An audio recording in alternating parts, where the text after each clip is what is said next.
Rossiyadagi terrorchilik haqida xabaringiz bo'lsa kerak. 16-dekabr kuni Moskva g'arbidagi bir maktabda 15 yoshlik bola 10 yoshlik tojikistonlik musulmon bolani pichoqlab o'ldirdi. Endi biz mana bu kabi yangiliklarni ko'rayotganimizda to'g'ri tahlil qilishimiz kerakki, bu bolani aybi tojikistonlikligi va narigi bolaning maqsadi rus bo'lganligidan uni o'ldiryapti deb o'ylamasligimiz kerak. Bu yerdagi asosiy muammo, birodarlar, o'lgan bolani musulmon ekanligida. Qotil bolani qo'lidagi qog'oziga qaraydigan bo'lsangiz, tug'ilgan kuning bilan Brenton deb yozib qo'ygan. Bu Brenton kim? Bu Brenton ismli najosat 2019-yilda Yangi Zelandiyadagi ikkita masjidga hujum qilib, 51 ta musulmonlarni o'ldirgan. O'shuning uchun pastiga 51 ham yozib qo'yibdi. Va bu bola uni tug'ilgan kuni bilan tabriklab, mana bu begunoh musulmonni o'ldiryapti. Tushunyapsizlarmi? Va bu birinchisi emas. Mana shu 2025-yili aprel oyida ham xuddi shunday qotillik bo'lgan. 9 yoshli qirg'izistonlik musulmonni 14 yoshli bola o'ldirgan. Endi bundan qanaqa xulosa qilishimiz kerak?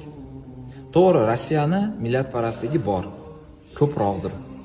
Lekin muammo faqatgina millatparastlikda emas-da. Agar faqatgina muammo millatparastlik desak, unda Rossiya millatparast, Koreya millatparast, Amerika millatparast, hattoki atrofimizdagi qo'shni davlatlar ham millatparast. Hattoki o'zimizni jamiyatimizda ham millatparastlik bor. Qaysundadir ko'proq, qaysundadir kamroq. Haligacha viloyatdan, qishloqdan kelgan odamlar shevasiga, ko'rinishiga, boyligi, kambag'alligi, kiyinishiga qarab ajratilinadi. Tan olishni xohlamasak ham, jamiyatimizda hali ham bu urug'i bor. Xo'p, buni islohi nimada? Siyratga qaytishda. Rasululloh sollallohu alayhi vasallam islomni olib kelganlarida boyni va kambag'alni, chiroyli yoki xunuk, kiyimi bor yoki yo'q, barchani birlashtirgan islom bo'ladi. Shuning uchun hozir biz jamiyatimizga, farzandlarimizga al-hubbu fillah, al-bughdu fillahni o'rgatishimiz kerak. Alloh uchun yaxshi ko'rishlik va Alloh uchun yomon ko'rishlik. Rasululloh sollallohu alayhi vasallam aytadilar: kim birovni Alloh uchun yaxshi ko'rsa va Alloh uchun yomon ko'rsa, kim birovga Alloh uchun narsa bersa va Alloh uchun bermasa, u iymonni komil qilibdi deydilar. Bu nima degani?